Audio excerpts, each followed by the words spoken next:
এটা এ আমি যে নতুন 26 সালের চকচকি টাকা বাড়াইছে সেই টাকা যে আমি বিছনার নিচে থুইছিলাম সে টাকা কই কি ওরে আল্লাহ রে আল্লাহ ইন নিয়ে আমি কি হরবো চাল ডাল আনে না গড়ে টানা শুই থাকে এখন কাছে কি টাকা দেহি তো আর পেটের খিদি যাবি না নে যাই ওই 500 টাকা নিয়ে আসি চা করে চাল নিয়ে আসি এখন দেখি 500 টাকাও নাই ও এবার বুঝেছি রে বুঝেছি এই দেড় মনে হয় 500 টাকা নিয়ে যায় 2খান রুটি আনেছে রে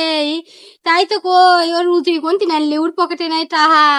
এই দেখ দাদা কিছু করছে না দেড় হাই নিছে আমি তো টাকা খরচ করে রুটি আনবো কি কামে? আমি আসলে দোকানে আমার 20 টাকা ছিল তাই আমি রুটি নিয়েছি টাকা দিয়ে। উল্টে উল্টে বেলা কথা কইস সবসময় তো নিয়েছে এটা আর সবসময় গালাগালি পাবি না বলে বুঝছিস? তুই এটা ভালো চেষ্টা করিস কলাম মানুষের বউ কোনদিন এইভাবে কথাবার্তা কয় না। স্বামী একটু সমান মান সম্মান দেওয়া লাগে একটু। ওরে আমার সুরমান আলা স্বামী রে সুরমান নিবি জানো বর্তিন বোরঠা চুরি করি রুটি কেন আর কয় কি 20টা ছিলে আমার পকেটে ওই রুটি কি 20টা করি কথাই তো ধরা খায় যাও ওই রুটিতে একখানি 15টা করি তাহলে তুমি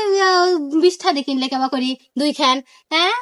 দোকানদারা তোমার মাংনাই দিবি তোমার চেহারা দেখি বোঝো নাই তুমি যে কও যে সুরমান দেয় না স্বামীর সুরমান দেয় না সুরমান দেবো কেবা করি সুরমানের যোগ্য আছেও তুমি হ্যাঁ স্বামীর নামের কলঙ্ক তুমি ঘরের বিন টানা শুই থাও আর ককে যে কাম করবো নে